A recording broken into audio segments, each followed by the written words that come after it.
+2 ബയോളജിയിൽ board exam point of view ആയിക്കോട്ടെ competitive exam point of view ആയിക്കോട്ടെ ഏറ്റവും കൂടുതൽ വെയിറ്റേജ് ക്യാരി ചെയ്യുന്ന ചാപ്റ്റേഴ്സിൽ ഒന്നാണ് principles of inheritance and variation എന്ന് പറയുന്നത് ജെനറ്റിക്സ് 1. ഇത്തവണത്തെ ഓണം എക്സാമിന് മിക്ക സ്കൂളുകളിലും ഈ ചാപ്റ്റർ ഇൻക്ലൂഡഡ് ആണ്. നല്ലൊരു വെയിറ്റേജിന് തന്നെ നിങ്ങൾക്ക് ഈ ചാപ്റ്ററിൽ നിന്ന് ക്വസ്റ്റ്യൻസ് എക്സ്പെക്ട് ചെയ്യാം. അപ്പോൾ മുൻ വർഷത്തെ ക്വസ്റ്റ്യൻ പേപ്പറുകളും അതുപോലെ കുറച്ച് ഇമ്പോർട്ടന്റ് ആയിട്ടുള്ള ക്വസ്റ്റ്യൻസ് എല്ലാം കൂടെ ഉൾപ്പെടുത്തിയിട്ട് നമ്മൾ കുറച്ച് ക്വസ്റ്റ്യൻസ് ഈ വീഡിയോയിൽ ചെയ്യുകയാണ്. സ്റ്റാർട്ടിംഗ് ടു എൻഡിങ് വരെ കാണുക. ഇമ്പോർട്ടന്റ് ആയിട്ടുള്ള ക്വസ്റ്റ്യൻസ് ആണ് നമ്മൾ through out the video discuss ചെയ്യുന്നത്. ഓക്കെ, അപ്പൊ നമ്മുടെ ഫസ്റ്റ് ക്വസ്റ്റ്യൻ നോക്കാം.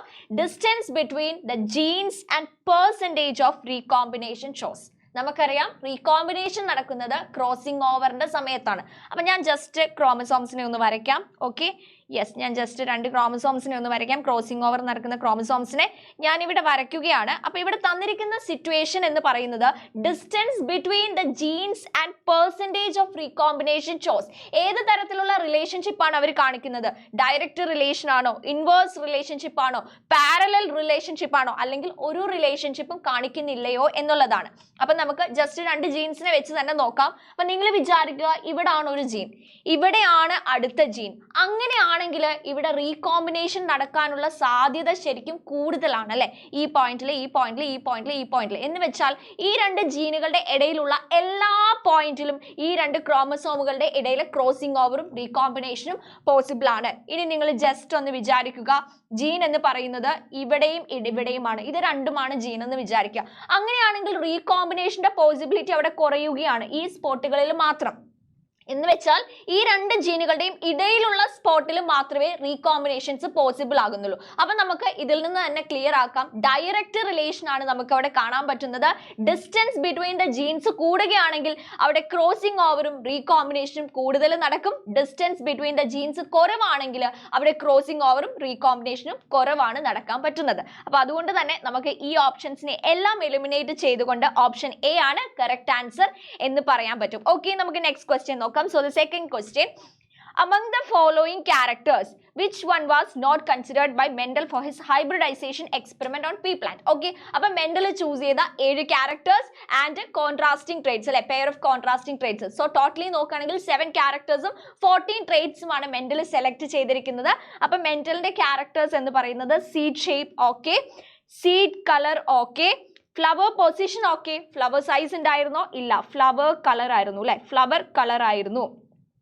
ഓക്കെ, അതുപോലെ മെന്റൽ വേറെ ഏതൊക്കെ ക്യാരക്ടേഴ്സ് ആയിരുന്നു നോക്കിയത്? സ്റ്റെം ഹൈറ്റ് നോക്കിയിരുന്നു, അതേപോലെ pod shape and pod colour നോക്കിയിരുന്നു. ഓക്കെ, സോ ടോട്ടലി 7 ക്യാരക്ടേഴ്സും 14 കോൺട്രാസ്റ്റിംഗ് ട്രേറ്റ്സും ആയിരുന്നു. അപ്പൊ ഇതിൽ മെന്റൽ സെലക്ട് ചെയ്യാത്ത ക്യാരക്ടർ എന്ന് പറയുന്നത് ഓപ്ഷൻ ഡി, ഫ്ലവർ സൈസ് ആണ്, ഫ്ലവർ കളർ ആണ് മെന്റൽ ചൂസ് ചെയ്തത്. ഓക്കെ, സോ അടുത്ത ക്വസ്റ്റ്യൻ, മാച്ച് ദ ഫോളോയിങ്, ചേരുംപടി ചേർക്കുക, സെക്സ് ഡിറ്റർമിനേഷൻ മെക്കാനിസം എക്സാമ്പിൾസും. ഓക്കെ, അപ്പൊ നമുക്ക് നോക്കാം. സെക്സ് ഡിറ്റർമിനേഷൻ ബേസ് ചെയ്തിട്ടുള്ള മാച്ച് ദ ഫോളോയിങ് ആണ്. XXXY മെക്കാനിസം ഉണ്ട്, XXX0 മെക്കാനിസം ഉണ്ട്, ZZZW mechanism and finally haplodiploid mechanism ആണ്. XXXY മെക്കാനിസം നടക്കുന്നത് ഹ്യൂമൻ ബീങ്സിലും ഡ്രോസോഫിലയിലൊക്കെയാണ്. XXX0 മെക്കാനിസം നടക്കുന്നത് ഇൻസെക്ട്സിലാണ് ആൻഡ് ZZZW മെക്കാനിസം നടക്കുന്നത് ബേർഡ്സിലാണ്. ഹാപ്ലോ ഡിപ്ലോയിഡ് മെക്കാനിസം ഹണി ബീയിലാണ്. ഓക്കെ, അപ്പൊ നമുക്ക് ഇങ്ങനെ മാച്ച് ചെയ്യാം.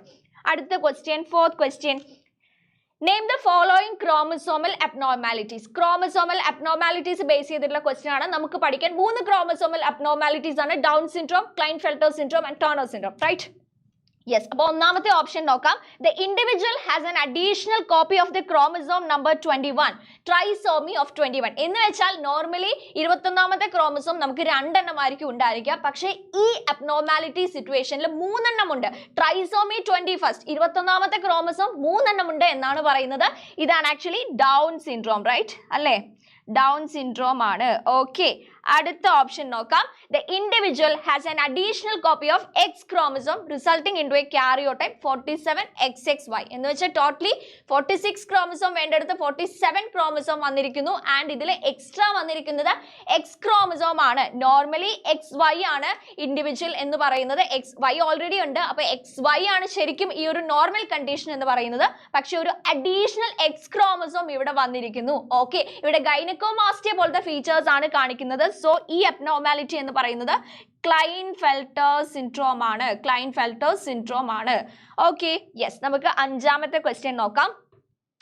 Classify the following genetic disorders under two categories based on the type of inheritance it is shown. Okay, thalassemia, myotonic dystrophy, sickle cell anemia, phenyl ketonuria. അപ്പോൾ നമ്മൾ totally recessive ഡിസീസും പഠിക്കുന്നുണ്ട്, dominant ഡിസീസും പഠിക്കുന്നുണ്ട്, and റെസസീവിലും ഡോമിനന്റിലും നമ്മൾ ഓട്ടോസോമലും sex ലിങ്ക്ഡും പഠിക്കുന്നുണ്ട് അല്ലേ. അപ്പോൾ ഈ തന്നിരിക്കുന്ന ഡിസീസസ് ഏത് കാറ്റഗറിയിലാണ് നമുക്ക് കാറ്റഗറൈസ് ചെയ്യാൻ പറ്റുന്നത്? തലാസീമിയ എന്ന് പറയുന്നത് ഒരു ഓട്ടോസോമൽ റെസസീവ് ഡിസീസ് ആണ്. മയോട്ടോണിക് ഡിസ്ട്രോഫി എന്ന് പറയുന്നത് ഓട്ടോസോമൽ ഡോമിനന്റ് ഡിസോർഡർ ആണ്. Sickle cell anaemia again autosomal recessive disorder ആണ്. And finally phenylketonuria again autosomal recessive disorder ആണ്. അപ്പോൾ നമുക്ക് ക്ലാസിഫൈ ചെയ്യാം രണ്ട് കാറ്റഗറി ആയിട്ട്, ഓട്ടോസോമൽ റെസസീവ് ഡിസോർഡേഴ്സും അതുപോലെ ഓട്ടോസോമൽ ഡോമിനന്റ് ഡിസോർഡേഴ്സും. ഓക്കെ, ആൻഡ് ഇതിൽ നമ്മൾ മയോട്ടോണിക് ഡിസ്ട്രോഫി മാത്രം ഓട്ടോസോമൽ ഡോമിനന്റിൽ എഴുതും, ബാക്കി 3 പേരെയും നമ്മൾ ഓട്ടോസോമൽ റെസസീവിൽ എഴുതും. അപ്പോൾ നിങ്ങൾക്ക് എക്സാമിന് ആൻസർ ചെയ്യുമ്പോൾ 2 കോളം ആയിട്ട് ഇങ്ങനെ തന്നെ എഴുതാം. അപ്പോൾ നിങ്ങൾക്ക് ഫുൾ മാർക്ക് കിട്ടും. റെഡി? യെസ്. അടുത്ത question, 6th question. Select a female heterogametic animal from the following. Again sex determination വന്നിരിക്കുന്ന ക്വസ്റ്റ്യൻ ആണ്. അപ്പോൾ നിങ്ങൾക്ക് ഇപ്പോൾ തന്നെ മനസ്സിലാവും സെക്സ് ഡിറ്റർമിനേഷൻ എന്ന് പറയുന്ന ടോപ്പിക് ഇമ്പോർട്ടന്റ് ആണ്. അതുപോലെ ക്രോമസോമൽ അബ്നോർമാലിറ്റീസ് എന്ന് പറയുന്ന ടോപ്പിക്കും ഇമ്പോർട്ടന്റ് ആണ്. അതിൽ നിന്ന് നമ്മൾ കുറേ ക്വസ്റ്റ്യൻസ് കണ്ടു. മ്യൂട്ടേഷൻ എന്ന ടോപ്പിക്കിൽ നിന്നും കുറച്ചൊക്കെ ക്വസ്റ്റ്യൻസ് കാണാറുണ്ട്. ഓക്കെ, അടുത്ത question. Yes, select a female heterogametic animal from the following. Okay, അപ്പം മെയിൽ ഹെട്രോഗമേറ്റിയും ഫീമെയിൽ ഹെട്രോഗമേറ്റിയും നമുക്ക് കാണാം അല്ലേ. അപ്പോൾ XY ആണെങ്കിൽ ഹ്യൂമൻ ബീങ്സിന്റെ കേസ് പോലെ അവിടെ നമ്മൾ കാണുന്നത് മെയിൽ ഹെട്രോഗമീറ്റി ആണ്. അപ്പോൾ ഇവിടെ ചോദിച്ചിരിക്കുന്നത് ഫീമെയിൽ ഹെട്രോഗമീറ്റി ആണ്. ഫീമെയിൽ ഹെട്രോഗമീറ്റി നമുക്ക് ഏത് സെക്സ് ഡിറ്റർമിനേഷനിലാണ് കാണാൻ പറ്റുന്നത്? ZW mechanism that is shown by birds അല്ലേ. അപ്പോൾ ഈ ZW ആക്ച്വലി കാണിക്കുന്നത് ഫീമെയിൽസ് ആണ്. അപ്പോൾ drosophila, birds, humans and grasshopper. ഇതിലെ ആൻസർ ബേർഡ്സ് ആണ്. ഡ്രോസോഫിലയും ഹ്യൂമൻസും ആക്ച്വലി മെയിൽ ഹെട്രോഗമീറ്റി ആണ് കാണിക്കുന്നത്. ഗ്രാസ്ഹോപ്പർ X0 മെക്കാനിസം സെയിം ടൈപ്പ് ആണ് കാണിക്കുന്നത്, ഫീമെയിൽ ഹെട്രോഗമീറ്റി അല്ല കാണിക്കുന്നത്. അടുത്തത് human female possess 44 + XX chromosome number. Normal ആയിട്ടുള്ള ക്രോമസോം നമ്പർ ആണ് തന്നിരിക്കുന്നത്. The chromosome number of secondary oocyte is. Okay, അപ്പോൾ ഹ്യൂമൻ റീപ്രൊഡക്ഷൻ എന്ന ചാപ്റ്ററുമായിട്ട് കണക്ട് ചെയ്തൊരു ക്വസ്റ്റ്യൻ കാണിച്ചിരിക്കുകയാണ്. അപ്പോൾ നമുക്കറിയാം മിയോസിസിന്റെ സമയത്ത്, oogenesisന്റെ സമയത്ത് ഊഗോണിയിൽ നിന്ന് ഫസ്റ്റ് മിയോസിസ് ഫോം ചെയ്യും, ആൻഡ് ഫസ്റ്റ് മിയോസിസിന് ശേഷം സെക്കൻഡ് മിയോസിസും നടക്കും. ഓക്കെ, അപ്പോൾ പ്രൈമറി ഊഗോണിയിൽ നിന്ന് പ്രൈമറി oocyte ഫോം ചെയ്യും. Primary oocyte will undergo first meiotic division അല്ലേ. എന്നിട്ട് സെക്കൻഡറി oocyte ഫോം ചെയ്യും. ആ സെക്കൻഡറി oocyte സെക്കൻഡ് മിയോസിസ് പിന്നീട് അണ്ടർഗോ ചെയ്യുകയാണ് ചെയ്യുന്നത്. അപ്പോൾ ഇവിടെ ചോദിച്ചിരിക്കുന്ന question chromosome number of secondary oocyte.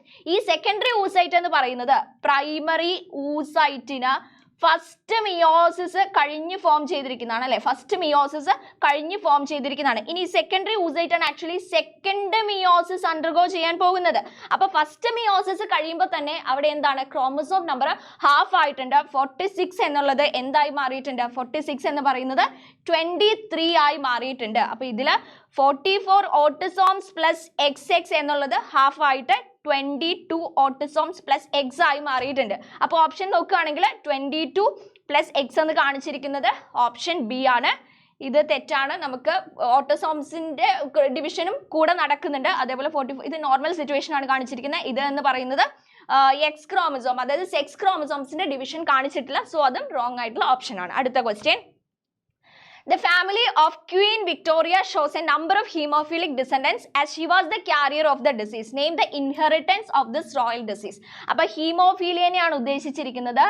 Again genetic disorders എന്ന് പറയുന്ന ടോപ്പിക്കിൽ നിന്നാണ് ക്വസ്റ്റ്യൻ വന്നിരിക്കുന്നത്. അപ്പോൾ ഹീമോഫീലിയയുടെ പാറ്റേൺ ഓഫ് ഇൻഹെറിറ്റൻസ് എന്ന് പറയുന്നത് X linked recessive disease ആണ്. X linked recessive disease ആണ്. X linked recessive disease ഇതേപോലെ തന്നെയാണ് നമ്മുടെ കളർ ബ്ലൈൻഡ്നെസ്സും കാണിക്കുന്നത്. X linked recessive disease. Next question.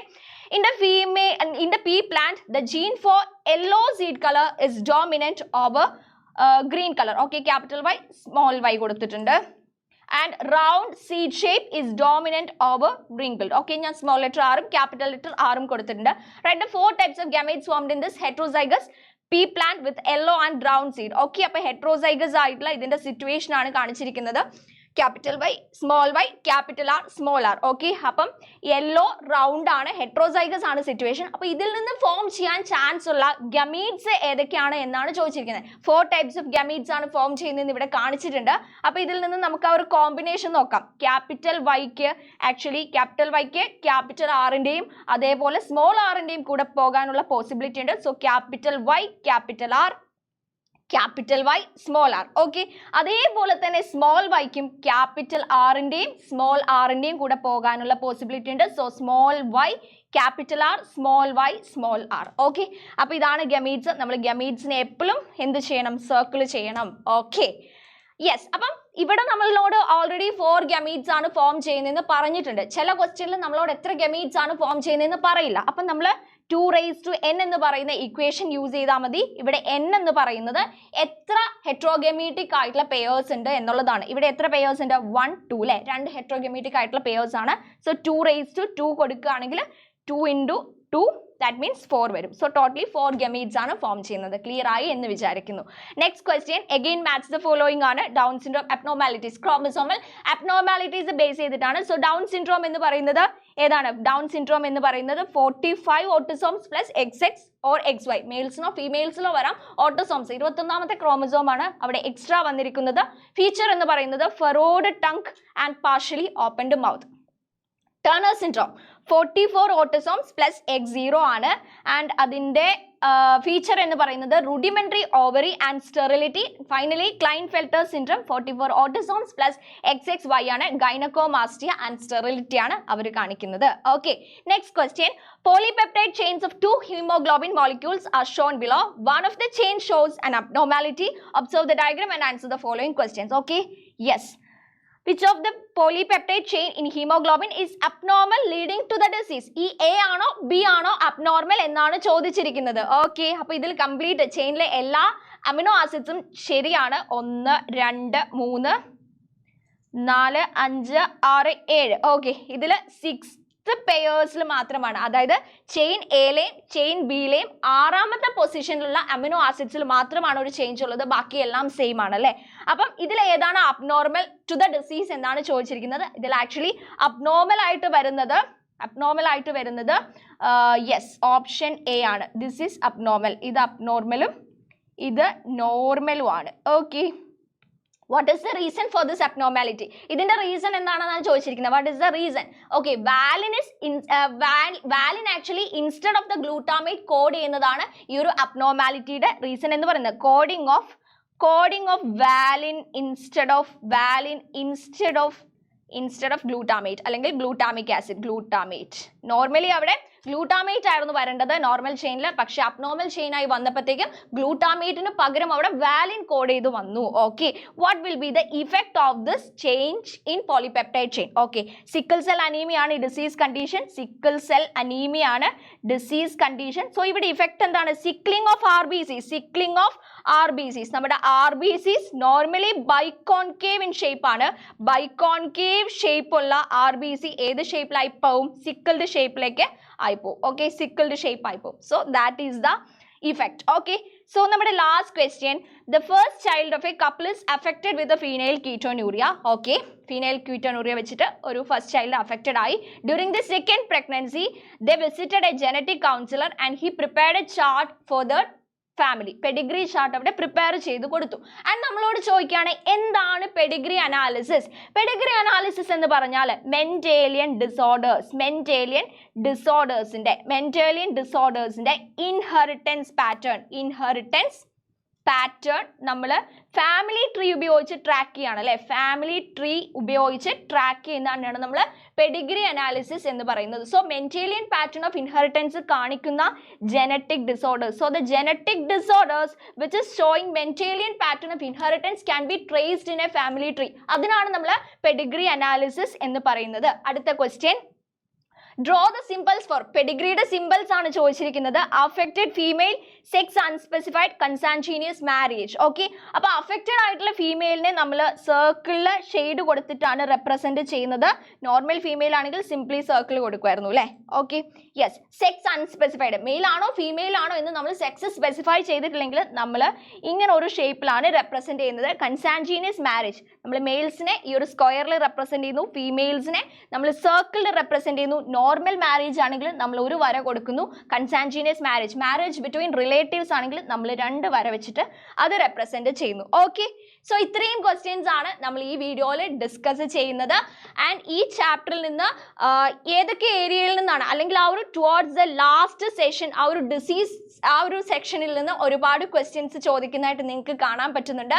Starting പോർഷനിലും കുറച്ച് ഇമ്പോർട്ടൻ്റ് ആയിട്ടുള്ള ടോപ്പിക്സ് ഒക്കെ ഉണ്ട്. അപ്പോൾ ഈ ചാപ്റ്ററിലെ എക്സാം ഓറിയന്റഡ് ആയിട്ടുള്ള കംപ്ലീറ്റ്, അതായത് ക്വസ്റ്റ്യൻ വരുന്നത് ബേസ് ചെയ്തിട്ട് തന്നെ ഈ ചാപ്റ്ററിലെ ഇമ്പോർട്ടൻ്റ് ആയിട്ടുള്ള ഏരിയാസിന് ഭയങ്കര ഇമ്പോർട്ടൻസ് കൊടുത്തുകൊണ്ട് നമ്മൾ നാളത്തെ ലൈവിൽ ഈ ഒരു ചാപ്റ്റർ കംപ്ലീറ്റ് ഡിസ്കസ് ചെയ്യുന്നതാണ്. സോ ഇതേ ചാനലിൽ തന്നെ നാളെ രാത്രി 7 മണിക്ക് principles of inheritance and variation എന്ന ചാപ്റ്ററിന്റെ ലൈവ് ഉണ്ട്. സോ ഫസ്റ്റ് ടു എൻഡിങ് വരെ ഈ ചാപ്റ്ററിന്റെ ഇമ്പോർട്ടൻ്റ് ഏരിയാസിന് നമ്മൾ കൂടുതൽ സ്ട്രെസ് കൊടുത്തുകൊണ്ട് തന്നെ നമ്മൾ ഡിസ്കസ് ചെയ്യുന്നതാണ്.